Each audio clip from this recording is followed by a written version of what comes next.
Hi all, myself Amala Maria, your ACCA mentor at AAA. So ഈ ഒരു സെക്ഷനിൽ introduction to financial accounting എന്ന് പറഞ്ഞ ഏരിയ ആണ് നമ്മൾ ഡിസ്കസ് ചെയ്യാൻ വേണ്ടി പോകുന്നത്. ഫിനാൻഷ്യൽ അക്കൗണ്ടിംഗ് എന്നുള്ളത് നമ്മുടെ ACCA നോളജ് ലെവൽ പേപ്പേഴ്സിലെ F3 എന്ന് പറഞ്ഞ പേപ്പറാണ്. ഈ F3 അറ്റൻഡ് ചെയ്യുന്ന ഒരു സ്റ്റുഡൻറ്റ് എന്തൊക്കെ കാര്യങ്ങളാണ് നിർബന്ധമായിട്ടും കീപ്പ് ചെയ്യേണ്ടത്, മൈൻഡിൽ കീപ്പ് ചെയ്യേണ്ടതെന്നാണ് നമ്മൾ ഈ ഒരു സെക്ഷനിൽ ഡിസ്കസ് ചെയ്യാൻ വേണ്ടി പോകുന്നത്. സോ ഈ സെഷൻ്റെ കണ്ടൻസ് എന്താ വരുന്നത് എന്നുള്ളത് നമുക്ക് ബ്രീഫായിട്ടൊന്ന് ചെക്ക് ചെയ്യാം. സോ ഈ ഒരു സെക്ഷനിൽ നമ്മൾ FAൻ്റെ ഒരു ഇൻട്രൊഡക്ഷൻ പറയുന്നുണ്ട്.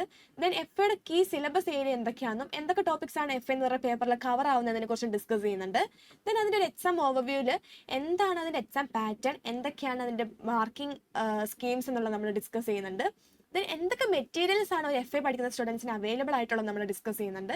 ദെൻ ഫൈനൽ പ്രിപ്പറേഷൻ ഏരിയയിൽ എന്തൊക്കെയാണ് കുറച്ച് കീ ടിപ്സ്, അതുപോലെ തന്നെ എന്തൊക്കെ കാര്യങ്ങളാണ് നമ്മൾ മൈൻഡിൽ നിർബന്ധമായിട്ടും വെക്കേണ്ടെന്നുള്ള കുറച്ച് ടിപ്സും കാര്യങ്ങളൊക്കെയാണ് ഫൈനൽ പ്രിപ്പറേഷൻ എന്ന് പറഞ്ഞ ഏരിയയിൽ നമുക്ക് പറയാനുള്ളത്. സോ നമുക്ക് ഇൻട്രൊഡക്ഷൻ ഏരിയയിലേക്ക് പോവാം. ഇൻട്രൊഡക്ഷൻ തന്നെ മെയിനായിട്ട് പറയാനുള്ളത്, ഈ ACCA എന്ന് പറഞ്ഞ കോഴ്സ് സെലക്ട് ചെയ്യുന്നത് കൊമേഴ്സിൽ നിന്ന് മാത്രം വരുന്ന സ്റ്റുഡൻസ് ആയിരിക്കില്ല. പ്ലസ് 1 പ്ലസ് 2 കൊമേഴ്സും സയൻസും ഹ്യൂമാനിറ്റീസും മൂന്നും സെലക്ട് ചെയ്ത കുട്ടികളും ACCA എന്ന് പറഞ്ഞ കോഴ്സ് സെലക്ട് ചെയ്യാറുണ്ട്.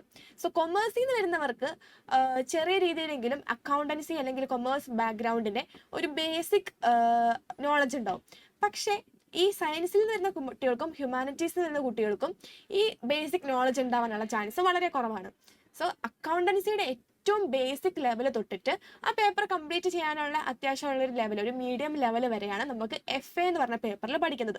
സോ സയൻസിൽ നിന്ന് വന്ന കുട്ടിയാണെങ്കിലും ഹ്യൂമാനിറ്റീസിൽ നിന്ന് വന്ന കുട്ടിയാണെങ്കിലും ഇനിയിപ്പോൾ കൊമേഴ്സിൽ നല്ല രീതിയിൽ പെർഫോം ചെയ്ത കുട്ടിയാണെങ്കിലും മര്യാദയ്ക്ക് പെർഫോം ചെയ്യാൻ പറ്റാണ്ടിരുന്ന കുട്ടിയാണെങ്കിലും ഈ F3 എന്ന് പറഞ്ഞ പേപ്പർ, അതായത് FA എന്ന് പറഞ്ഞ പേപ്പർ പഠിക്കുന്നതോടെ അതിൻ്റെ അണ്ടർലൈൻ ബേസിക്സ് തൊട്ടിട്ട് ആ പേപ്പർ കംപ്ലീറ്റ് ആവാനുള്ള ഒരു നോളജ് നമുക്ക് എന്ത് ചെയ്യാൻ പറ്റും, നേടിയെടുക്കാൻ വേണ്ടി പറ്റും.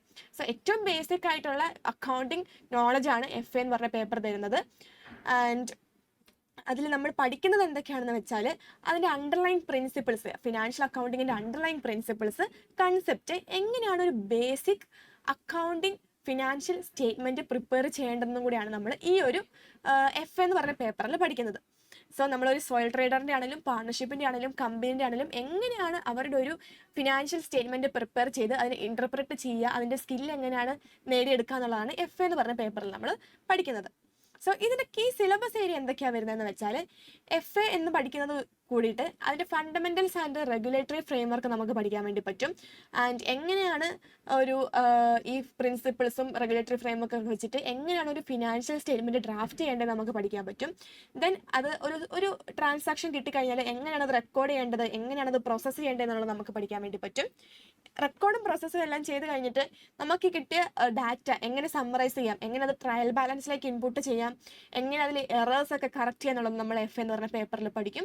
ദെൻ ഈ കറക്റ്റ് ചെയ്ത എററൊക്കെ കഴിഞ്ഞിട്ടുള്ള ട്രയൽ ബാലൻസ് വെച്ചിട്ട് എങ്ങനെ നമുക്കൊരു ഫിനാൻഷ്യൽ സ്റ്റേറ്റ്മെൻറ്റ് ഡ്രാഫ്റ്റ് ചെയ്തെടുക്കാം, എങ്ങനെ ഒരു ഇൻഡിവിജ്വൽ കമ്പനിയുടെ ആണെങ്കിലും കൺസോളിഡേറ്റഡ് കമ്പനിയുടെ ആണെങ്കിലും എങ്ങനെ ഒരു ഫിനാൻഷ്യൽ സ്റ്റേറ്റ്മെൻറ്റ് ഡ്രാഫ്റ്റ് ചെയ്തെടുക്കുക എന്നുള്ള ടോപ്പിക്സും അതിനെ എങ്ങനെ ഇൻ്റർപ്രറ്റ് ചെയ്യാന്നുള്ളതാണ് നമ്മൾ FA എന്ന് പറഞ്ഞ പേപ്പറിൽ മെയിനായിട്ട് പഠിക്കുന്നത്. സോ നമ്മുടെ സിലബസിനെ A തൊട്ട് H വരെ പാർട്ടായിട്ടാണ് ഡിവൈഡ് ചെയ്തേക്കുന്നത്. ഈ ഒരു ഓർഡറിലായിരിക്കും നമ്മൾ ക്ലാസ്സസ് അറ്റൻഡ് ചെയ്യുക. സോ പാർട്ട് Aയിൽ വരുന്നത് context and purpose of financial reporting ആണ്. ദെൻ പാർട്ട് Bയിൽ വരുന്നത് ഫിനാൻഷ്യൽ ഇൻഫർമേഷൻ്റെ ക്വാളിറ്റേറ്റീവ് ക്യാരക്ടറിസ്റ്റിക്സ് എന്തൊക്കെയാണെന്നുള്ളതാണ് പാർട്ട് Bയിൽ പഠിക്കുന്നത്. പാർട്ട് Cയിൽ എത്തുമ്പം യൂസ് ഓഫ് ഡബിൾ എൻട്രി ആണ്. പിന്നെ അക്കൗണ്ടിങ് സിസ്റ്റംസ് എന്താണ്, എന്തൊക്കെ തരം സിസ്റ്റംസ് ആണ് ഉള്ളതെന്നാണ് പാർട്ട് Cയിൽ നമ്മൾ പഠിക്കുന്നത്. പാർട്ട് Dയിൽ എത്തുമ്പം എങ്ങനെയാണ് ഒരു ട്രാൻസാക്ഷനോ അല്ലെങ്കിൽ ഇവൻറ്റിനോ റെക്കോർഡ് ചെയ്യേണ്ടതെന്നുള്ളതാണ് പാർട്ട് Dയിൽ പഠിക്കുന്നത്. പാർട്ട് Eയിൽ എത്തുമ്പം ഈ റെക്കോർഡ് ചെയ്ത ട്രാൻസാക്ഷൻസും ഇവൻറ്റ്സും എങ്ങനെ ഒരു ട്രയൽ ബാലൻസിലേക്ക് ഇൻപുട്ട് ചെയ്യുക എന്നുള്ളതാണ് പാർട്ട് Eയിൽ പഠിക്കുന്നത്. ദെൻ പാർട്ട് F എത്തുമ്പം ഈ ട്രയൽ ബാലൻസ് ഉപയോഗിച്ചിട്ട് എങ്ങനെ ഒരു ഫിനാൻഷ്യൽ സ്റ്റേറ്റ്മെൻറ്റ് പ്രിപ്പയർ ചെയ്യാമെന്ന് പഠിക്കുന്നു.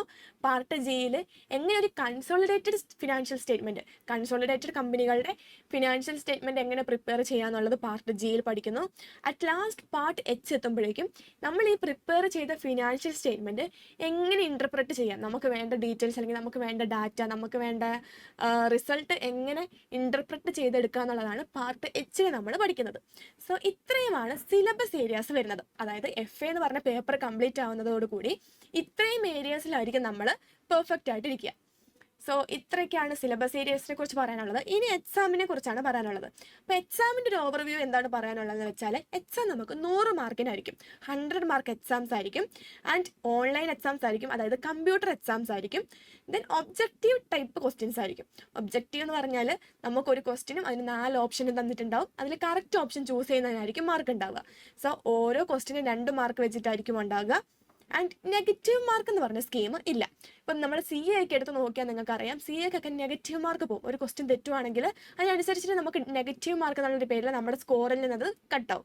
പക്ഷേ ACCയുടെ എക്സാംസ് എടുത്ത് നോക്കുവാണെങ്കിൽ അതിൽ നെഗറ്റീവ് മാർക്ക് എന്ന് പറഞ്ഞ സ്കീംസ് ഇല്ല. സോ നമ്മൾ കറക്റ്റായിട്ട് ആൻസർ ചെയ്തിട്ടുണ്ടെങ്കിൽ അതിൻ്റെ മാർക്ക് കിട്ടും. ഇനി ഏതെങ്കിലും റോങ് ആയിട്ടുണ്ടെങ്കിൽ അതിൻ്റെ മാർക്ക് മാത്രമേ നമുക്ക് പോകത്തുള്ളൂ. സോ നെഗറ്റീവ് മാർക്ക് ഇല്ല.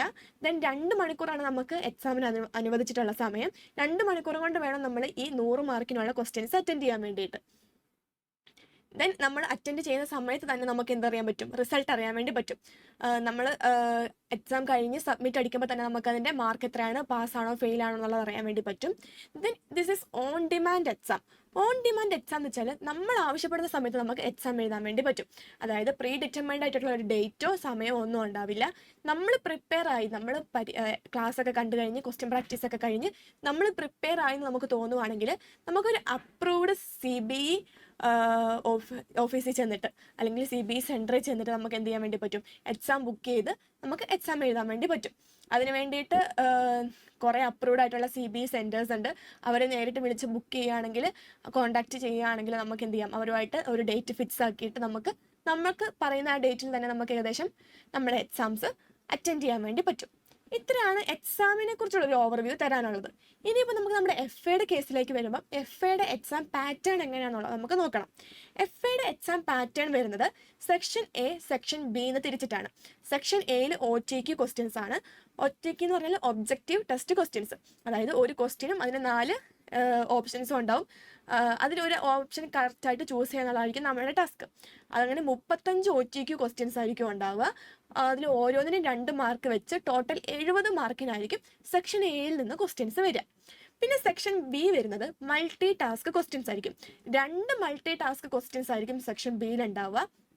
മൾട്ടി ടാസ്ക് ക്വസ്റ്റ്യൻസ് എന്ന് വെച്ചാൽ നമുക്കൊരു സിനാരിയോ തന്നിട്ടുണ്ടാവും. ആ സിനാരിയോ ബേസ് ആയിട്ട് 5 ക്വസ്റ്റ്യൻസ് ആയിരിക്കും താഴെ തന്നിട്ടുണ്ടാവുക. സോ 2 ക്വസ്റ്റ്യൻസ് ഉണ്ടാവും. 2 ക്വസ്റ്റ്യൻസിൽ 2 സിനാരിയോസ് ഉണ്ടാവും. 2 സിനാരിയോസിനും താഴെ 5 ക്വസ്റ്റ്യൻസ് ഉണ്ടാവും. അങ്ങനെ മൊത്തം 15 മാർക്കിന് ഒരു ക്വസ്റ്റ്യൻ, 15 മാർക്കിൻ്റെ അടുത്ത ക്വസ്റ്റ്യൻ, അങ്ങനെ മൊത്തം 30 മാർക്കിനായിരിക്കും സെക്ഷൻ Bയിൽ നിന്ന് ക്വസ്റ്റ്യൻ വരിക. സോ സെക്ഷൻ Aയും സെക്ഷൻ Bയും കൂട്ടി 70, 30, 100 മാർക്കിനായിരിക്കും നമുക്ക് ടോട്ടൽ ACCയുടെ FA പേപ്പറിന് എക്സാമിന് മാർക്ക് കിട്ടുക. സോ ഇതൊക്കെയാണ് എക്സാം പാറ്റേൺ വരുന്നത്. എക്സാമിൻ്റെ കാര്യങ്ങൾ പറയാനുള്ളത് ഇത്രയൊക്കെ തന്നെയാണ്. പിന്നെ നമുക്ക് പറയാനുള്ളത് റിസോഴ്സസ് അവൈലബിൾ, എന്തൊക്കെ മെറ്റീരിയൽസ് ആണ് നമുക്ക് ഒരു ACC സ്റ്റുഡൻറ്റിന് അവൈലബിൾ ആയിട്ടുണ്ടാവുമെന്നാണ് നമ്മൾ നോക്കുന്നത്.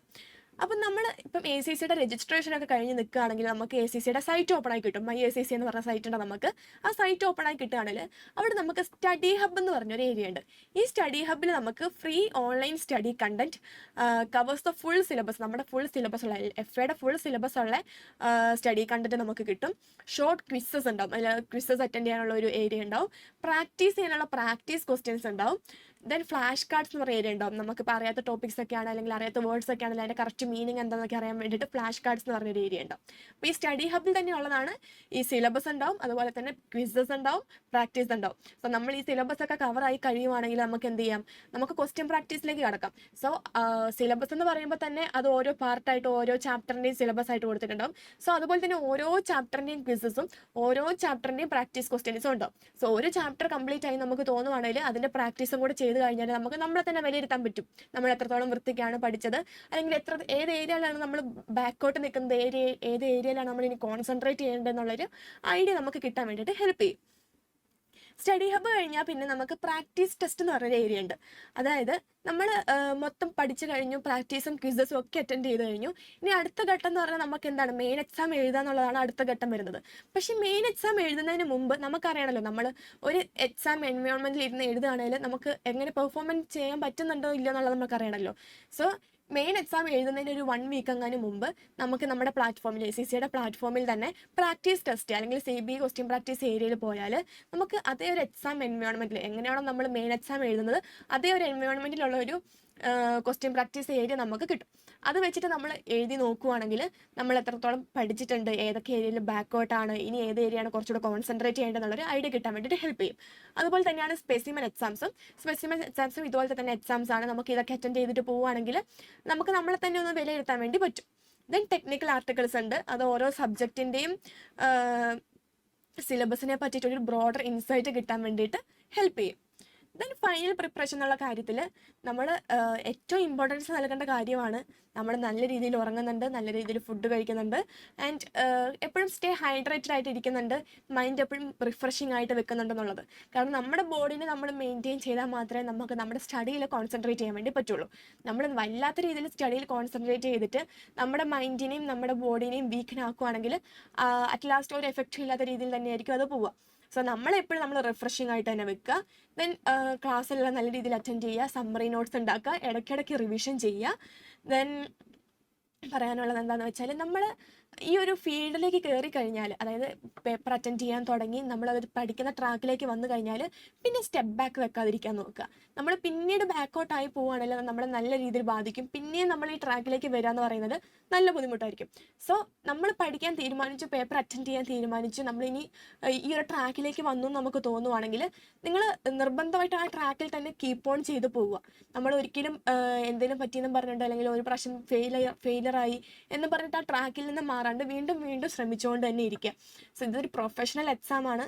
അതിൻ്റെതായ സീരിയസ്നെസ്സിനോടുകൂടി തന്നെ വേണം നിങ്ങൾ കാണാൻ വേണ്ടിയിട്ട്. FA ഒരു നോളജ് ലെവൽ പേപ്പർ ആണെങ്കിലും ഇറ്റ് ഈസ് എ ബേസ്. ഈ ബേസിൽ നിന്നാണ് ബാക്കിയുള്ള എല്ലാ പേപ്പേഴ്സും എന്ത് ചെയ്തേക്കുന്നത്, എടുത്തു വെച്ചേക്കുന്നത്. FA ആണ് ബേസ്. FAയുടെ അഡ്വാൻസ്ഡ് പേപ്പറാണ് FR, സ്കിൽ ലെവൽ FR എന്ന് പറഞ്ഞ പേപ്പർ ഉണ്ട്. ഏറ്റവും അവസാനം അതിലും അഡ്വാൻസ്ഡ് ആയിട്ട് P ലെവൽ എത്തുമ്പോൾ SBR എന്ന് പറഞ്ഞ പേപ്പർ ഉണ്ട്. അതുപോലെ തന്നെ AA-യിലും AAA-യിലും ഒക്കെ നമുക്ക് ഈ FAയുടെ നോളജ് ആവശ്യമുണ്ട്. സോ ഏറ്റവും ബേസ് പേപ്പർ ആണെങ്കിലും ഈ പേപ്പറിൻ്റെ നോളജ് നമുക്ക് ഭാവിയിലേക്ക് നല്ല രീതിയിൽ ആവശ്യമുള്ളതായതുകൊണ്ട് അതേ ഒരു ഇമ്പോർട്ടൻസ് കൊടുത്തിട്ട് എന്ത് ചെയ്യുക, പേപ്പേഴ്സ് അറ്റൻഡ് ചെയ്യുക, പഠിക്കുക, നല്ല രീതിയിൽ മുന്നോട്ട് പോവുക. And thank you.